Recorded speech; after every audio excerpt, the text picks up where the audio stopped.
so our topic today is a good one. It's really good. It's really good because this one is in regards to friendship, and that's a big one. Yes, it's there throughout your whole lifetime. Your whole life. That's true. In all different ways. It could be at work, school, in your really close life, family, friendships. There's all kinds of different relationships that you have. And friendship is definitely something that is monumental. It is. And because it's monumental, I think that so oftentimes it gets downplayed, that you kind of think that anyone could be your friend. Any person. Exactly. But it's not true. It's not true.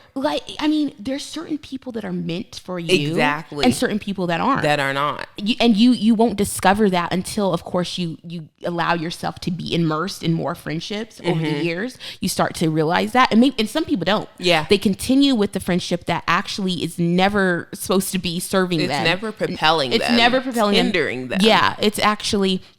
one analogy that I always thought was really powerful was the ship and who you invite. So let me think about this. So I'm the captain, right? I'm on this is my ship. And so I'm inviting all these people on that I consider to be friends. Now, my thing is before I invite and extend an invitation onto my ship, I need to look over that guest list and go, okay, let me see. Martha. What does she bring to my life? Yeah. Do I feel like if I bring Martha on this ship, it's going to be good for me in the sense of, are we going to have good conversation? Is she going to speak to me? Am I going to speak to her? Because for me, reciprocation is a big deal. It's a big deal. Yeah. It's a big deal. And if Martha can't reciprocate with me, then, and we can't have something reciprocal to share in, and I can't help her as she helps me, then, I have to look at where that is. What role does she play? You know? And so then I can evaluate if Martha needs to come onto that ship or not. So if then I look and Martha is just, kind of a friend that's just in and out of my life and constantly in and out, do I need her to come on that ship too? Yeah. Is she someone I've invested a lot of money into this boat ride? We're going to go places, man. I have the full 9 yards lined out. 5-star situation, 7-star, okay? Yeah. So I'm sitting down to go, I brought all these things together, got the food, got the people, got the workouts, got the flow, got the rooms, got all the gym. Everything is beautifully designed for every guest that is there to experience an amazing time. Yeah. Do I now go, someone that's in and out, should they come on this ship? Yeah. Should they? Should they? Yeah. Girl. Okay, so, then I sit down and I look at Jessica and I go, okay, me and Jessica, that she gets me. She's my person. I can talk to her. And you know what else is cool is she's also going to be someone that she can come up into the sit down with me and drive the ship with me. When I get tired, she's someone who I can ask to steer. Yeah. That's powerful because if you can't trust a friend, like every once in a while when you're just exhausted to say, hey, I need your help. Can you steer? Yeah. Yeah. Can you drive Can today? you do this? Yeah. Yeah. So then you have to ask yourself some questions. Yeah. If you can't do that. Yeah. And especially if it's a long period of time for that friendship. Yeah. And they still can't steer. Yeah. Because in the friendship, you are entering different stages where you guys are growing together, where there's trust being formed. Yes. So if that isn't where it should be at the end of it, and you're like, oh no, I would never ask her to steer my ship, then... then ask yourself, why is she there? Yeah. Why? For convenience? Because it's always what you've only known? And you're comfortable? You're comfortable, yeah. Or is it just something that, it's status quo? It makes you look good in the rich community and your swag and your flow looks good to be next to this person. But in real life, you don't know this person from a box of rocks, and you can't trust them. As my dad says, you can't trust them to the mailbox. Yeah. That's not okay, That's not okay. So the main thing is you want people that are in your ship, that are not putting holes in it, that are not draining it, that are not causing it to sink and fill up with water, that you're constantly going back and patching up, you know, and, you're trying to just cover it up every now and then. No, you want someone who looks at the ship and goes, what, this is beautiful. They congratulate you on it. They see it. They're proud of you for accomplishing it. And then if they notice anything in the ship that needs to be fixed, they're over there, even without you even, maybe being aware, they're already cultivating taking action. Yes. Yeah. They're like, you know what? Oh my gosh, this needs to be polished for her. Let me polish it up. Yeah. When you come over there and you're like, wow, I didn't even realize that wasn't sparkling that way. Yeah. You know, so there's someone who sits down to shine, to help you shine, and you help them shine, you know, in every season of your life. And so, but I think that in order for you to have a real friendship, it requires a certain level of honesty. It does. It requires you to really acknowledge who you are, in a different way. In a different way. In a way, yeah, because it, for instance, you have to, when you're coming into a friendship with someone, you're coming in, remember, with your own past experiences of maybe even previous friendships that were toxic, that were traumatic for you, or even childhood experiences that were traumatic. So when you come into a relationship with someone and you bring that into the friendship, it's a detrimental thing. So if you always found yourself struggling with, what would it be? With maybe anxiety. Yes. And feeling like, or an abandonment. Anxiety that someone's going to leave constantly. So then you end up being in this friendship, and then you're sitting down to always feel that, oh my gosh, this person's gonna leave. They're gonna leave. They're gonna go. Oh, I saw them. They're on Instagram. They took a picture with someone else. Or, you know, it looks like they're enjoying their life very well without me. Or I feel like they're just happy and they're doing well and I'm not there. And so, you know, they don't even need me. And you're constantly, you're spewing these words out to yourself. So then when you're talking to the friend, you might come at them in a way. In a way where they're like, wait, where's this coming from? Like, oh, well, why did you think it was okay for you to go over there? You know, we just like to go there during the weekend. Well, you didn't tell me. Exactly. You didn't invite me. You know, and so constantly feeling like this reassurance is happening and needed. It's constantly happening and over again. What you have to do, and this will feel like cringeworthy, right? But it will break through the light and the lens and help you in your friendship, is if you find a good friend and you're bringing in your traumas and your experiences, right? What you need to do is you can go to them and say, hey, guess what? I've found myself that I struggle with feeling like someone's always going to leave.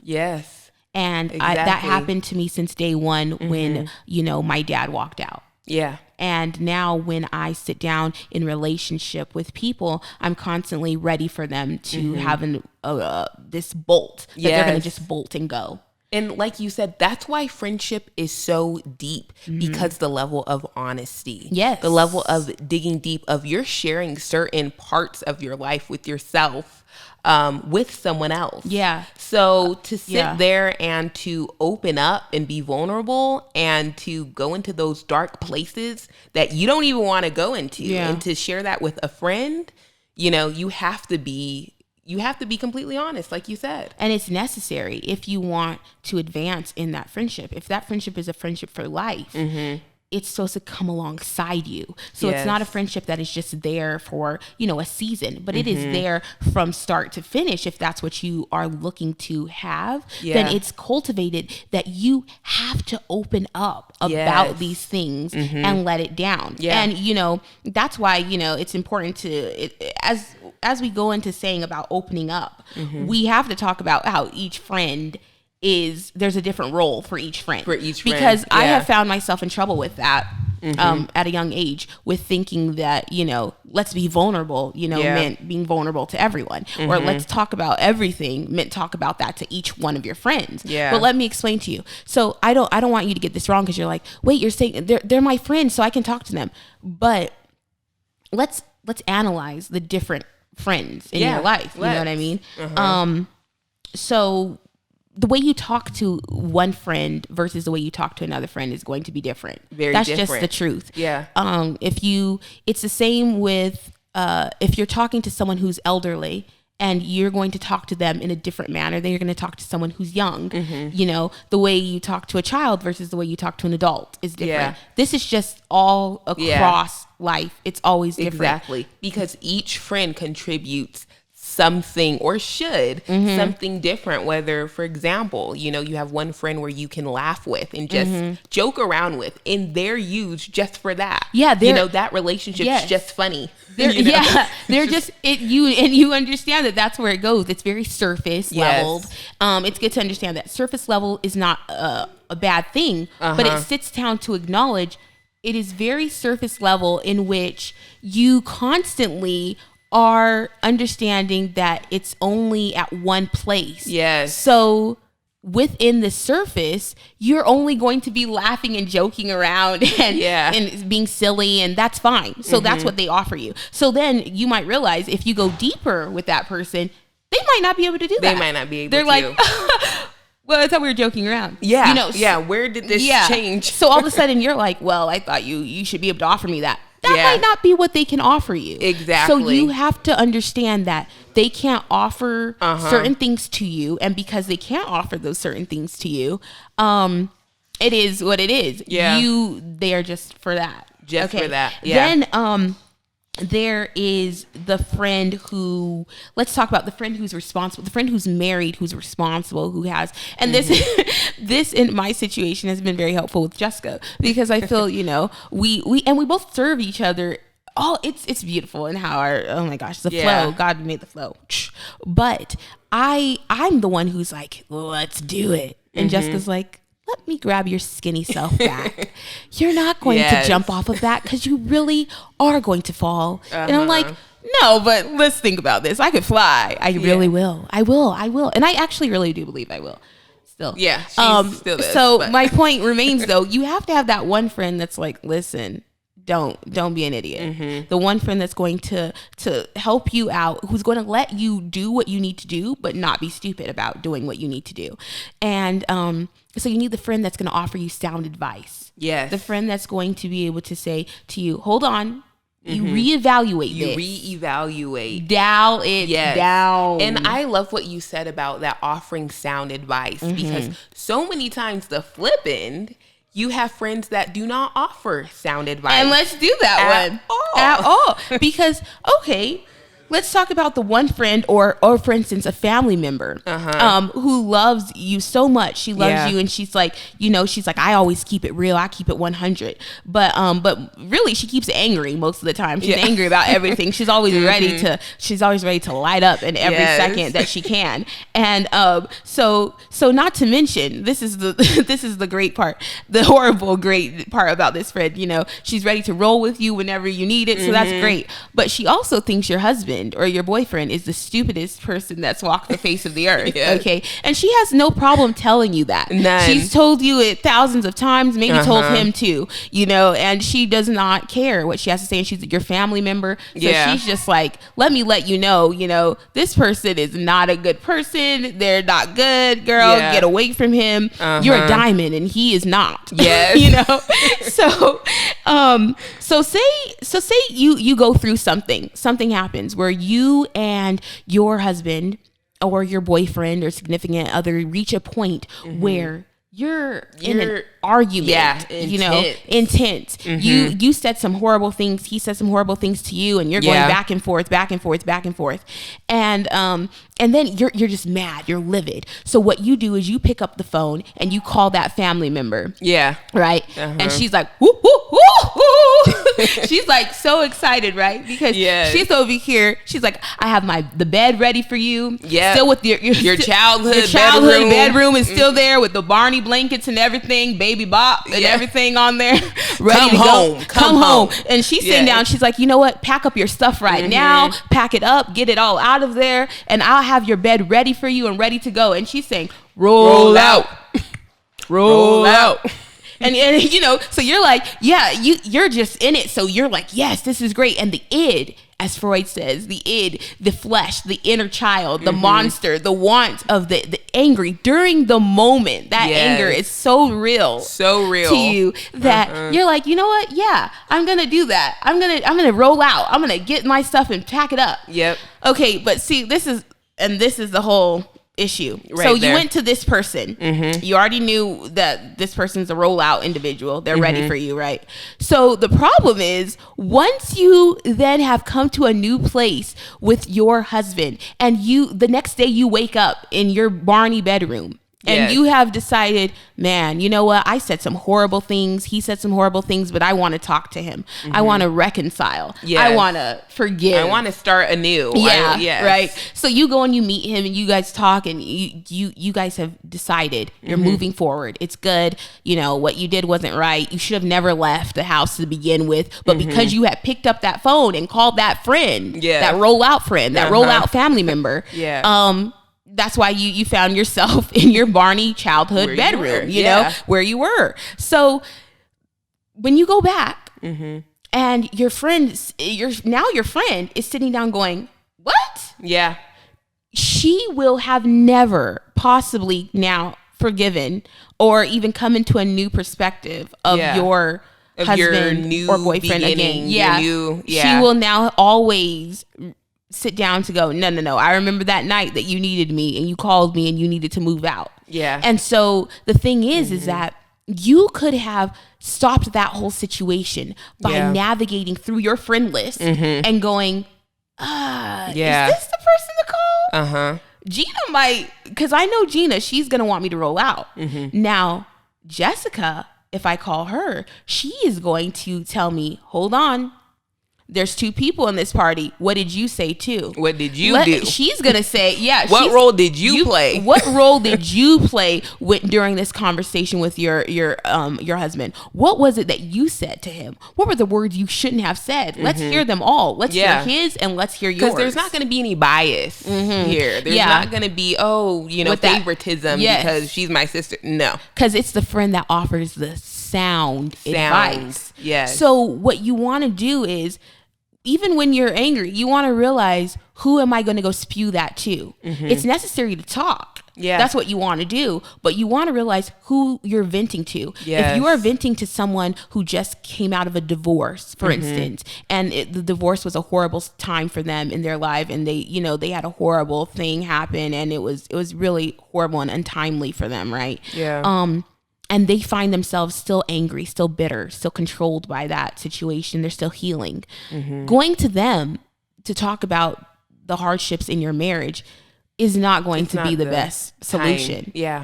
It's not going to be what you need in order to get you to the next place. Yeah, exactly. So not at all. You have to realize that who it is that I'm going to, what it is that I have to say to this person, and how are they going to benefit and help me and be part of my life, you know? Yeah. So evaluate first, you know, because you want to make sure you're mindful of who you're talking to. Yeah. You're making those sound decisions, like you said, because you can make alternating decisions that will completely,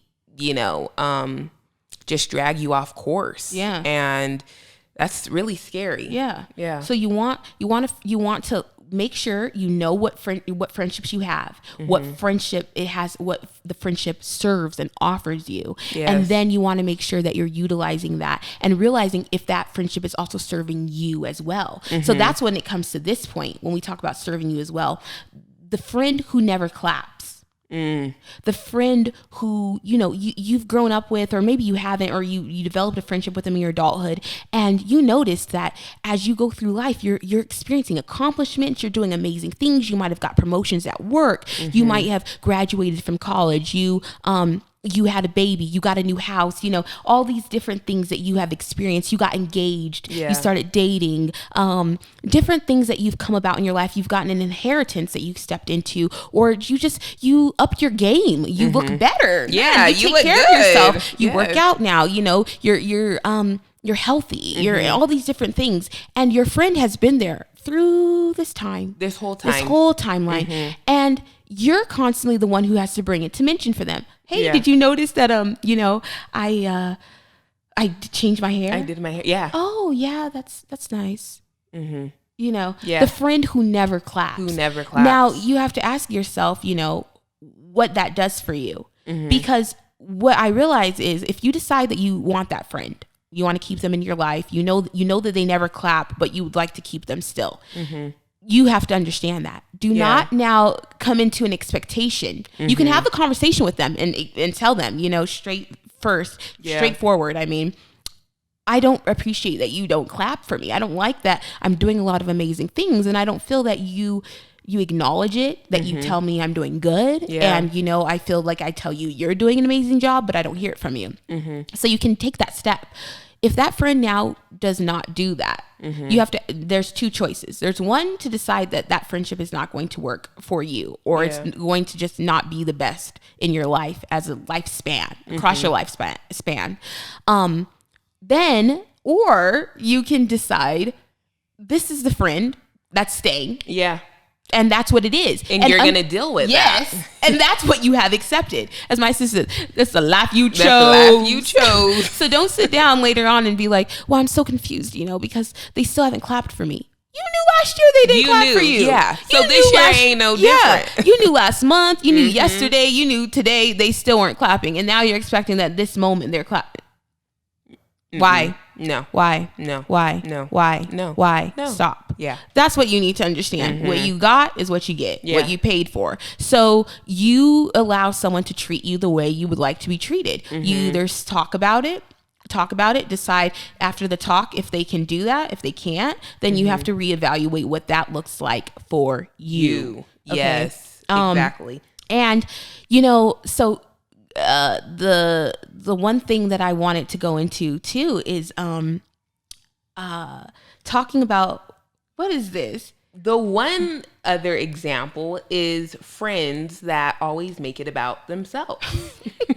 I have to throw this one in. I have to. Jessica loves this one too. I love this one's one. Funny. It's funny. This is because, you know, the funny part about it is, let's do some examples. And we love doing examples because people, I don't understand what that means. We'll explain to you. We'll explain. And so the funny part is that they can make anything come back to themselves. You could talk about the paint in the room, and all of a sudden it finds that they're beautiful. Yeah. I mean, I don't know. It's just, okay, let's do the example. Okay. Of it. Of which one? Of the person who makes it about themselves all the time. So yeah, okay. We recently just got like a new house, and I love it so much. You know, like I love how it's so Victorian, and it's new, and it's just it makes me so happy every morning when I wake up, you know, and just to feel so blessed that God did this for our family. You know what I mean? Yeah. Wow. That is so amazing. We've actually just moved as well. We're in a 5-bedroom, 3-bath. Wow. Yeah. And so it's so perfect for the kids growing up. And, you know, when they have kids, this is like a lifelong home. Oh, yeah. So, yeah, we're excited. And, you know, that's so amazing. Yeah, I love that. Your kids are just growing up and like living in your house and stuff like that. And they get to keep like having that throughout their life, you know? Yeah. You know, we don't know. We might end up getting another house one day. So that's amazing. We actually have 3. Oh. Yeah. So we have the cabin up in the woods that we built. Oh, gosh. The one Red Riding Hood goes to? That one. Oh, my gosh. Yeah. It's you amazing. are a wolf. What I'm saying is the friend who continues to go in talking about herself. Now she has 3 houses. Yeah. All I was saying, you know, is that we're just happy for this old house that we just got into, and she's sitting down telling me about, this is our lifelong home, and I'm like, that's great. And now she's telling me, and I'm saying, we might move eventually, you know, we don't really know. And then we have 3 houses. So, and what that does too, that also puts in this competitive behavior as well. Not only are you making it about you, where you can't enjoy the moment for your friend, but then you have to up her. You have to say, you know, I'm also doing this. Well, so you have 2 different friends, but kind of in that same boat, where they'll make it about themselves, you know, and then they'll try to compete. And that's where that quote comes in. Pick a good time to shut up. Yeah. If you are a person that struggles with competition and you've noticed that most of your life you've had to be a person, maybe you're an older sibling, maybe you're someone who's just always had to take care of everyone or had to fend for yourself a lot of times, or felt like people kind of like were cutthroat growing up, so you had to do your own thing. You have a tendency, you might have the propensity, oh my goodness, you might have the tendency to continue to say things over and over again, or get very, very agitated with someone who is doing well and feel like that means that you have to come in and one up them. But it doesn't. It doesn't mean that at all. It means that you have to now dial in to go, that's really good for them. Breathe, understand that, and shut up. Genuinely pick a good time to shut up. Just listen to them and respond by congratulating them. Yes. You know, and letting them know, again, where you come from with your past of, you know, this might be something that appears to you. You don't know right away, you know, that you struggle with this, but you might start to.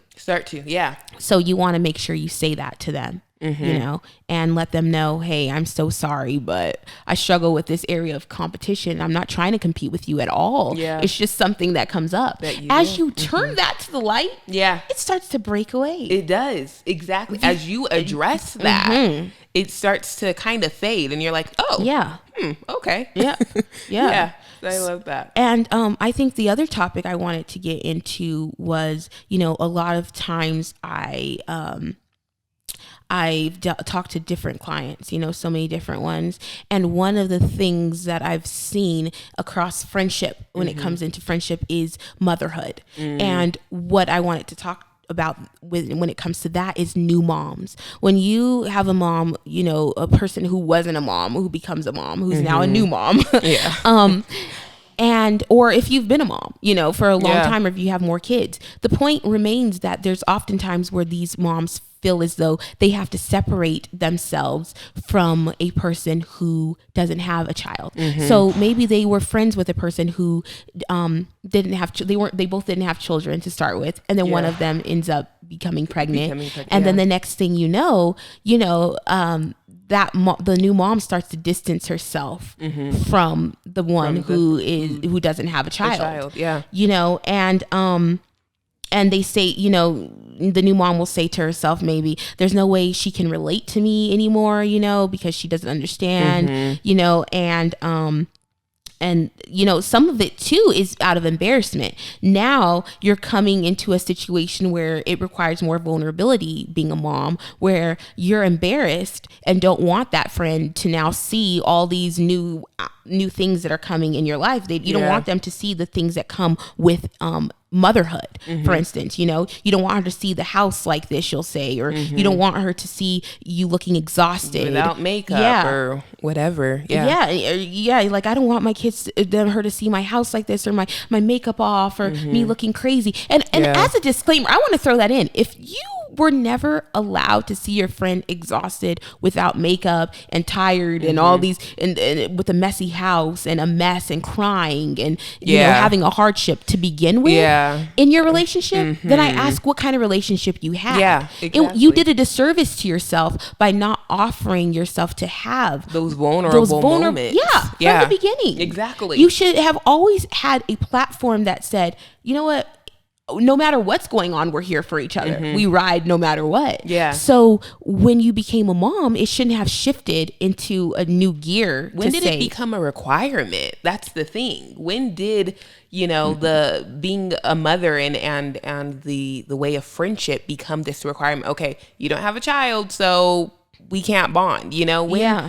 That's my question. And and the thing is with that whole requirement thing about not bonding and stuff, is you can find that there's so often that these kids, these moms, I mean, end up facing a PPD really, really bad. And they go through postpartum depression all alone and battle it alone. And a lot of times postpartum depression I've seen is triggered by moms who tend to just stay alone completely and just stay in their own space and with their own thoughts as these intrusive thoughts start to go and reel them in and cause them to go into a darker place than they've never known in their lives. And oftentimes what can break through is to reach out and to share and to say, this dark thought is very dark what I'm thinking towards this child right now. It might be the worst thing I've ever thought, and I don't want to utter.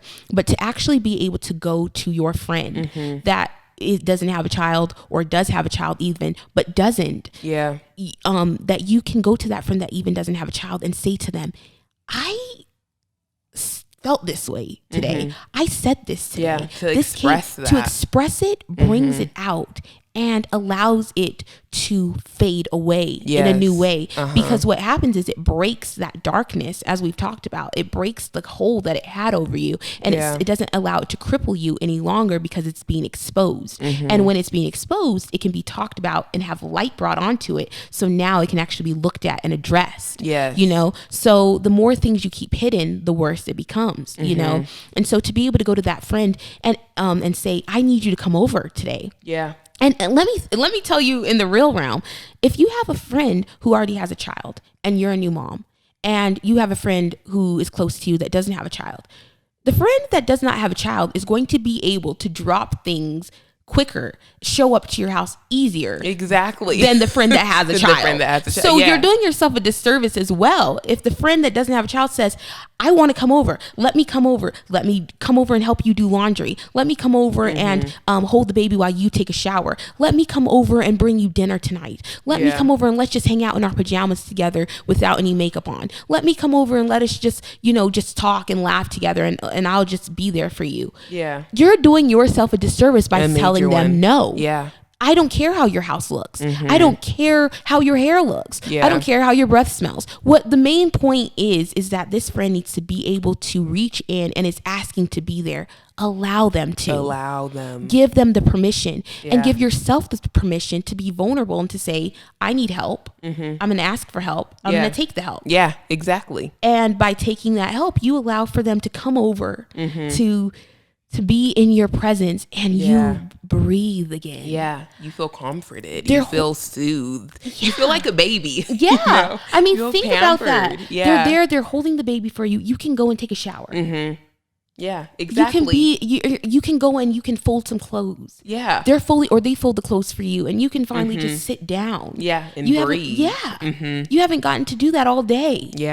Why do you need to suffer? So much of the times you cause yourself to suffer when you don't have to.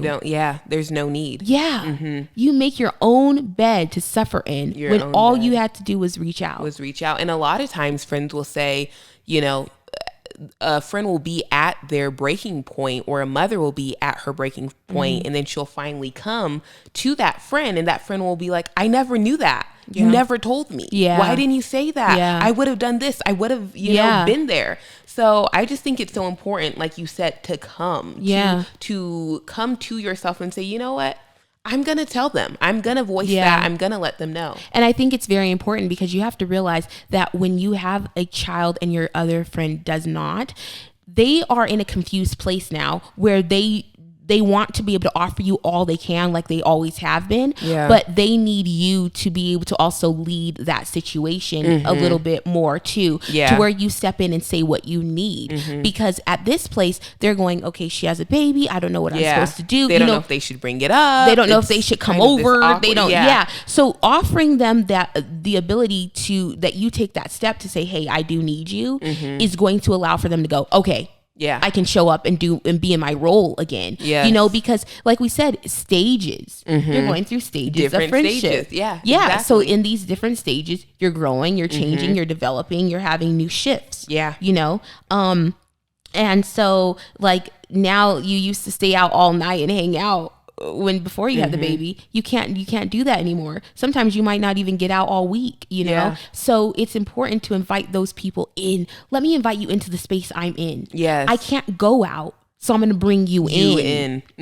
I'm not going to say that I can't go out, so I'm going to stay in. And I'm going to stay alone. And I'm going to be isolated. I'm going to be isolated. No, I'm going to say there's some stuff I can't do right now, so I'm going to invite you to be where I am, because that's going to be necessary for me. Exactly. And so as your life has changed, so will your friendship change. But realizing that it's a friendship that's for life, that comes alongside you, not a friendship that just has to disappear because you're in different stages. That's very important.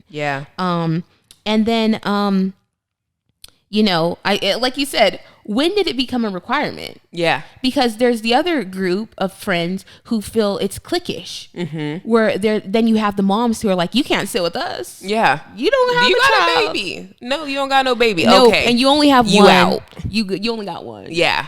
We need 2 or more. We need 3 actually. Okay, 3. Yeah. Maybe 4. Then we can see about it. Maybe we'll talk. Maybe if we got a maid too, we'll talk to you. Yeah. No. When did it? It's a horrible disservice in life to separate yourself and to say, I cannot be a part of this group, this gang, this situation that you like. You're so dramatic about where you are and that the other person isn't there. That doesn't matter, And I think that that's where we need to break it down, even when it comes to the terms that we're living in the world today: skin color, skin tone.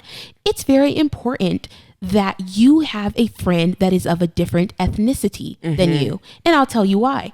They're going to offer you a new way of thinking, a new way of perceiving the world. If we're trying to adopt this new frame of mind that we say we are, which is to love people, which is to love every skin tone, which is to appreciate people and to extend ourselves to people as we need to, then we need to offer that same ability within our own homes. Yes. It needs to be modeled. And if you have children and they don't see that, you have a friend of another ethnicity, then they grow up thinking that it's a world that's one-sided. That's one way. Yeah, it's one way. Exactly. And it doesn't allow them to see that modeling of, oh, wow, my mom and dad always had friends that were all different skin tones, so I thought it was normal. As it should be. That's what they should see and what they should recognize and what will help them as they come up into the world instead of being in culture shock. Yeah, because that's happened so many times. Yeah. The situation that I was in was, walking into church one day, I was holding my husband's hand. And for those of you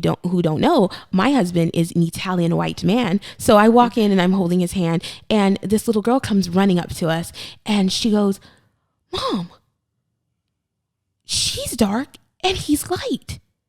Oh my. And she was mesmerized. She was shocked. She was literally culture. And she was probably 8 years of age. Yeah. And that, I remember I sat down to go, I was talking to the mom later and we had a good conversation, and I was talking about how it's very scary for her to be at that age and to not understand the difference. Yeah. Because she hasn't been around it enough, and so that exposure is necessary. And I know you had a similar experience. I had a similar too. In university. Exactly. At the university I just graduated from, there was this little girl who was a part of the internship, and I came in because we had to go to this internship site, and she saw me, and she was, like you said, similar to the other girl, very shocked. She was like, your skin is so dark. And she was perplexed by this. Like, she's never What did you do? I just stared at her, I didn't want to go off. But, and that again speaks to the lack of education, the lack of, culture surrounding her. And it was shocking to me because, the job that her mom has is to take care of women's health and to help moms who and babies who struggle with NOS. Yeah, which is neonatal abstinence syndrome. Yes. So to be in that position, but yet your child does not understand these different ethnicities, it's very confusing and concerning. And what I realize is you can't tell a child to love everyone, but never let them see it in front of their face. Yeah.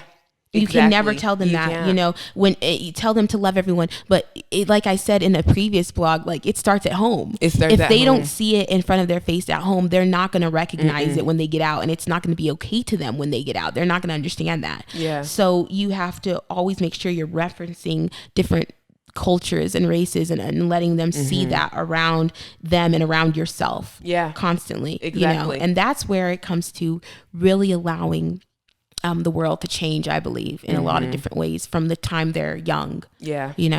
But yeah, I love that conversation regarding friendship because it's so powerful. It's so dynamic too. There's so many layers of friendship, The toxic.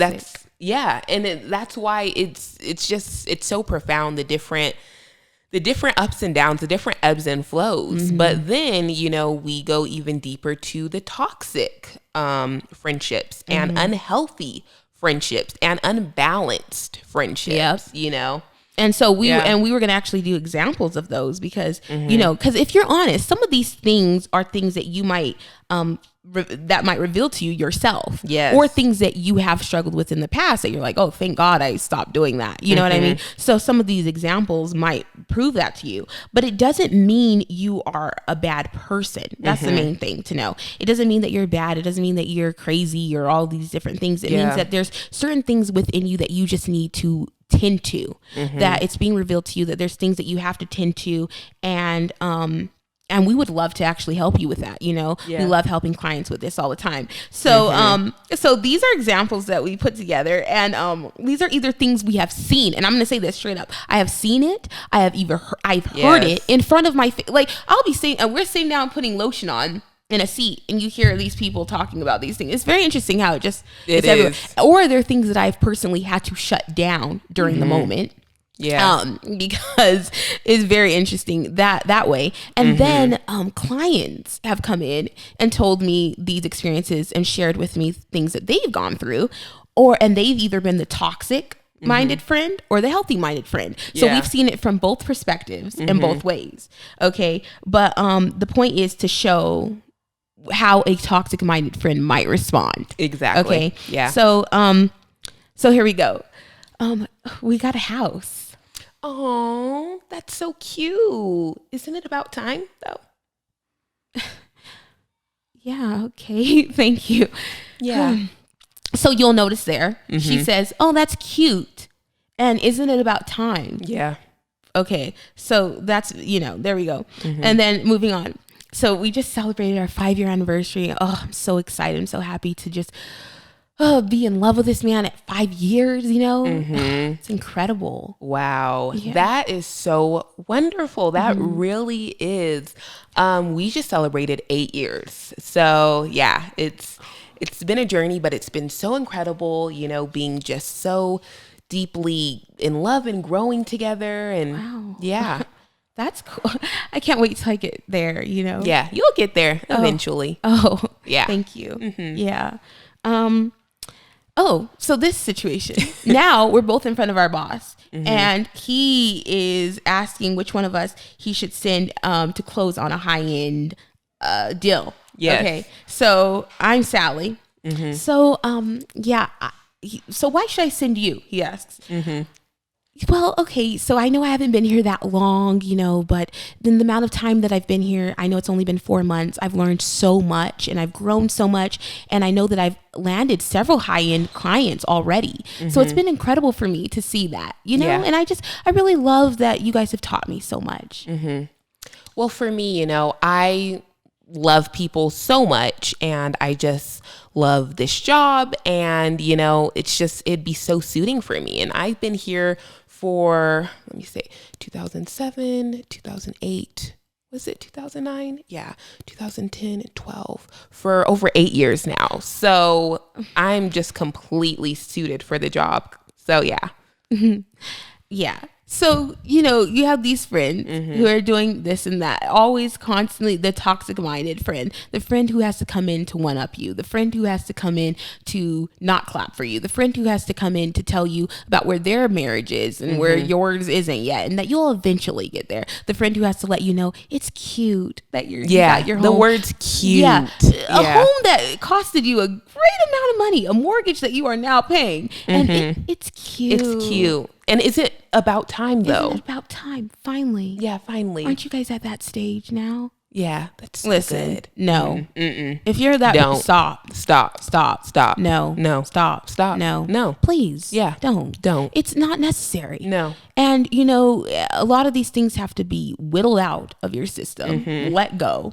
But I ask you to really decide, what kind of friendship it is that you want, what kind of friend you are, and how you can be a better friend. To be aware so that you can do better, yes. You can be better, and you can have better. And ask for better. Yes. Know that you deserve what you deserve. Exactly. You know? Yep. And so that's what today was all about. Yeah. And I'm glad that you're my friend. I'm glad you're my friend. You put up with me through it all, my friend. Through it all. Through the skinny and the skinny. The skinnier and the skinnier. I really appreciate it. Yes. I really do. I really appreciate it too.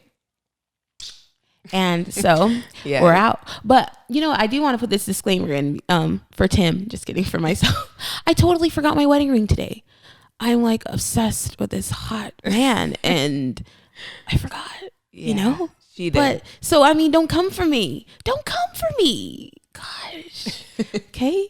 Okay. Anyways, that is. She just had to get that off her chest. I had to get because I hate forgetting my wedding ring. It was on her mind for a bit. It's like my piece, man. Yeah. It's my swag. But anyway, we're good. So I hope you find yourself an amazing day. Yes. We will see you in the next one. Yes. And be encouraged. Stay tuned. Stay tuned. Love you. Love you. Okay, bye. Bye.